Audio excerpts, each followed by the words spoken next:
NID কার্যক্রম সম্পন্ন করেছেন বিএনপির ভারপ্রাপ্ত চেয়ারম্যান তারেক রহমান। বিষয়টি নিয়ে এটিএন নিউজের নিয়মিত আয়োজন আমাদের কথা অনুষ্ঠানের আজকের পর্ব। আপনাদের সঙ্গে আছি আমি সাইমম চান্নাত প্রভা। দর্শক, এ বিষয়ে জনসাধারণের মতামত শুনব, তবে তার আগে চলুন দেখে আসি এই বিষয়ে এটিএন নিউজের প্রচারিত একটি প্রতিবেদন।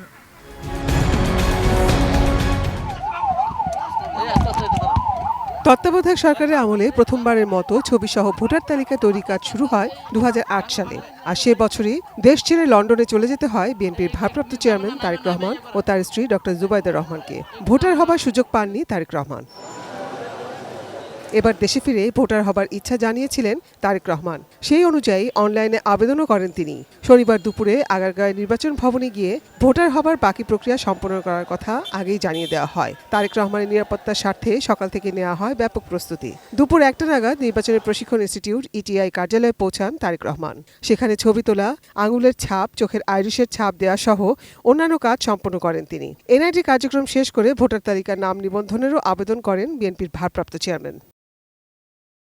তারেক রহমান আসার 15 মিনিট আগে ভোটার হবার কার্যক্রম ও ভোটার তালিকায় নাম নিবন্ধনের আবেদন করেন মেয়ে জাইমা রহমানও। সম্প্রতি দেশে ফিরে ডক্টর জুবাইদা রহমান ভোটার হলেও জাইমা রহমান এবারই প্রথম দেশের ভোটার হলেন।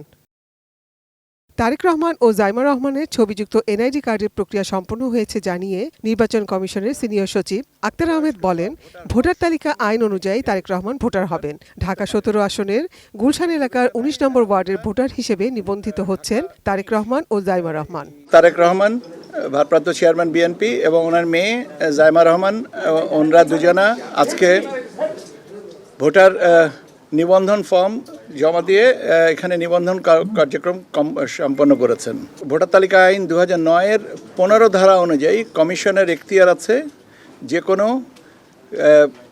প্রাপ্তবয়স্ক বা ভোটার হওয়ার সক্ষম ব্যক্তিকে ভোটার করতে পারেন এবং সেই বিবেচনায় ওনারা ঢাকা 19 এই ওয়ার্ডের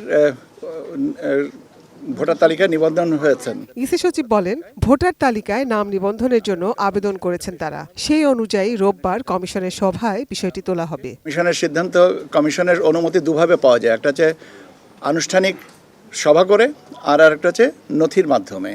এখন কমিশন যে পদ্ধতিতে অনুমোদন করবেন সেটা আমরা নথি উপস্থাপন করব নিষ্পত্তির জন্য। কমিশন যদি বলেন যে সভা করবেন তাহলে সভা করবেন, আর যদি মনে যে নথিত প্রক্রিয়াজাত করে দিবেন, এটা তো কমিশনের এখতিয়ার।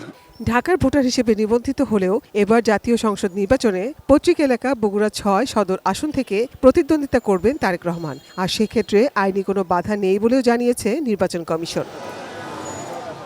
Nazia Afrin, ATN news, Dhaka. দর্শক, এতক্ষণ প্রতিবেদনটি দেখলেন, এবার চলুন দেখে আসি কি বলছেন সাধারণ মানুষ। তারেক রহমান বাংলাদেশের নাগরিক হওয়ার জন্য উনি এনআইডি কার্ড সম্পন্ন করেছে, এটা আমরা সবাই আনন্দিত।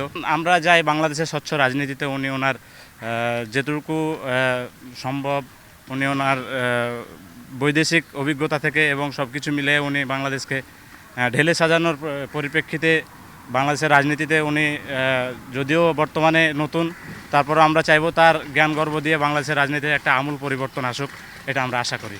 আমরা চাইব তিনি যেহেতু বাংলাদেশে এসেছেন, তিনি যদি তার দলকে নিয়ে নির্বাচিত হতে পারেন তাহলে তিনি যেন তার ক্যারিশমেটিক নেতৃত্ব দিয়ে বাংলাদেশকে সামনে এগিয়ে নিয়ে যায় এবং বাংলাদেশে আমরা যে 24-এর গণঅভ্যুত্থানের পর একটা দেশের স্বপ্ন দেখেছিলাম, সেই স্বপ্ন বাস্তবায়নে আমরা দেখছি অলরেডি একটা আকাঙ্ক্ষা এবং বাস্তবতার একটা ফারাক তৈরি হয়ে গেছে। বাট সেই ফারাকটা যাতে ধীরে ধীরে কমে আসে, আমাদের আকাঙ্ক্ষাগুলো যাতে পূর্ণ হয়। গভর্নমেন্ট ইনশিওর করছে যে খুব শীঘ্রই তার এনআইডিটা তার জন্য জোগাড় করে দিবে, which is quite funny because আমার মনে আছে যখন আমি আমার এনআইডির জন্য অ্যাপ্লাই করেছিলাম, it took like almost 2 years and smart কার্ডের তো এখনও কোনো খবর নাই। সো এটা খুবই ডেফিনেটলি পসিবল শর্ট কার্ডের দ্বারা, অ্যান্ড ইটস কোয়াইট টেলিং যে আসলে সাধারণ মানুষের জন্য অনেক ঝামেলা হয়, অনেক ড্রাইভ দিতে হয়, অনেকবার যেতে হয়, জাস্ট হিউজ একটা inconvenience. And regarding Tarique Rahman's plan আর কি, সে তো অবভিয়াসলি বলছে যে he has a plan but elaborate করেনি। So I think at this moment Bengali পিপলের একটা কি বলবো, একটা সার্টেনটি লাগবে। আমার একটা এনআইডিতে ভুল হয়েছে নামে, আমি সংশোধন করতে দিয়েছি প্রায় আজকে 6 মাসের উপরে। কিন্তু আমাদের তো এটার কোনো কিছু আপডেট পাইতাছি না। আর উনি বন্ধের দিনে এনআইডি একদিনেই ওনার কার্যক্রম শেষ করে ফেলাইলো। ওনারটা যেভাবে হয়েছে, আমি আশা করি আমাদের সাধারণ পাবলিক যারা আছি, জনগণ যারা আছি, আমাদের সকলের ক্ষেত্রেই যেন এইভাবেই একটু হয়। প্রিয় দর্শক, আমি কামরুজ্জামান সাভার থেকে আপনাদেরকে স্বাগত জানাচ্ছি এটিএন নিউজের নিয়মিত আয়োজন আমাদের কথা। আজকে আমরা জানব এনআইডি নিবন্ধনের কার্যক্রম সম্পূর্ণ হয়েছে বিএনপির ভারপ্রাপ্ত চেয়ারম্যান তারেক রহমানের। চলুন দেখে আসি এই নিয়ে সাধারণ মানুষের ভাবনা কি। এই বিষয়গুলো জনগণের জন্য সবার জন্য সমান হয়েছে। এখন ওনারটা তাড়াতাড়ি হয়েছে, আমাদেরটা তাড়াতাড়ি হয় নাই বা আমাদেরটা দেরি হবে। এটা যদি হয়ে থাকে তাহলে তো আর জিনিসটা সহজ হলো না। তা আমরা চাই ওনারটা যেরকম সহজ হয়েছে আমাদেরটাও যেন সহজ হয়।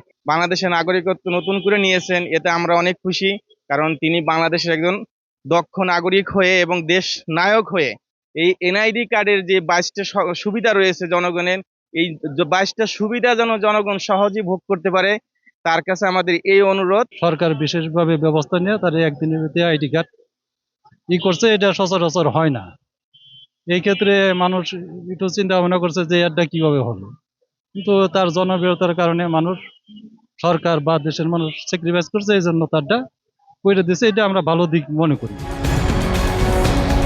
দর্শক, এটিএন নিউজের নিয়মিত আয়োজন আমাদের কথার আজকের বিষয় এনআইডি নিবন্ধনের কার্যক্রম সম্পন্ন করেছেন তারেক রহমান। মুন্সিগঞ্জ থেকে সঙ্গে আছি আমি ভবতোষ চৌধুরী নূপুর।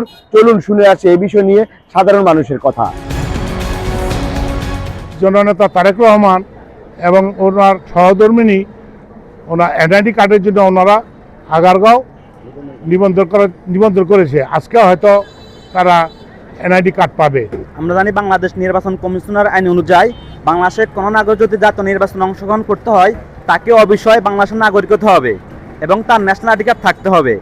আমরা জানি গতকাল ভারপ্রাপ্ত চেয়ারম্যান জনাব তারেক রহমান ওনার এনআইডি কার্ডের কাজ সম্পূর্ণ করেছেন এবং উনি আজকে হাতে পাবেন।